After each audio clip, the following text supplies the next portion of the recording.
क्या आपने कभी सोचा है कि आप बार बार फोन क्यों चेक करते हैं और फिर भी सेटिस्फाइड क्यों नहीं होते? आज हम जानेंगे उस केमिकल के बारे में जो आपकी हर आदत को कंट्रोल कर रहा है, डोपामिन। आपने डोपामिन के बारे में जरूर सुना होगा और आपको थोड़ा बहुत अंदाजा भी होगा कि यह क्या है। इस भाग में हम इसे आसान भाषा में समझेंगे और जानेंगे कि यह क्या भूमिका निभाता है। डोपामिन एक न्यूरोट्रांसमीटर है जो हमें रिवॉर्ड्स की उम्मीद दिलाता है, जैसे कि स्वादिष्ट खाना खाना या कोई रोमांचक अनुभव करना। डोपामिन हमें यह इच्छा देता है कि हम एक्शन लें और उस रिवॉर्ड को हासिल करें जो हमारा इंतजार कर रहा है। यह वही शक्ति है जो हमें काम करने के लिए प्रेरित करती है। इसी वजह से यह एक बहुत उपयोगी न्यूरोट्रांसमीटर है जिसने हमें जीवित रहने और आगे बढ़ने में मदद की है।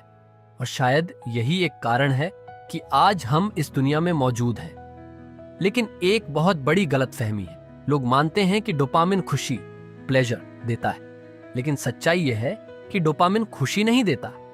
सिर्फ इसलिए कि किसी चीज से डोपामिन रिलीज होता है, इसका मतलब यह नहीं कि वह चीज हमें सच में पसंद है या उससे हमें खुशी मिलती है।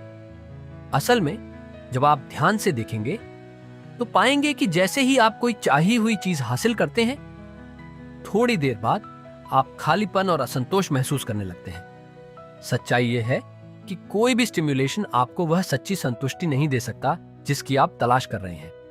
फिर भी हम में से कई लोग लगातार नई नई स्टिम्युलेशन ढूंढते रहते हैं ताकि फिर से डोपामिन रिलीज हो सके।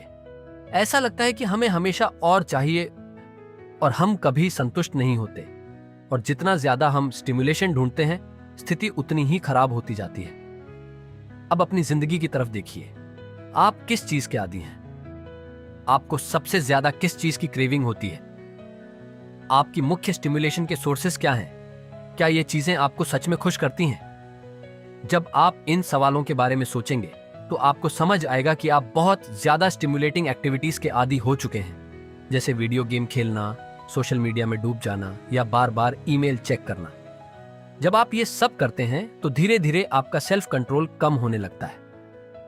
आपको और ज्यादा स्टिमुलेशन चाहिए होता है, और भले ही ये चीजें आपको असली खुशी या संतुष्टि न दें, फिर भी आप इन्हें बार बार करते रहते हैं क्योंकि आपको डोपामिन का अगला हिट चाहिए होता है।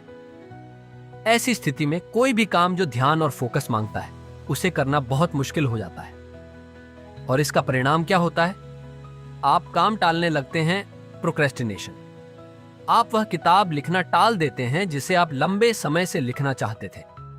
आप नया काम या बिजनेस शुरू करने में देरी करते हैं। आप अपने जरूरी प्रोजेक्ट्स को भी पोस्टपोन कर देते हैं।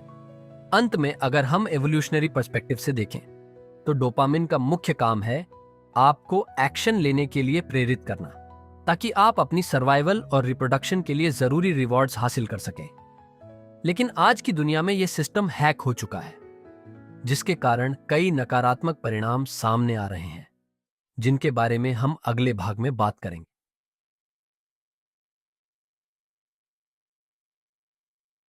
अगर आप अपनी लाइफ को कंट्रोल करना चाहते हैं तो इसका अगला पार्ट जरूर देखें, जहां हम डोपामाइन डिटॉक्स सीखेंगे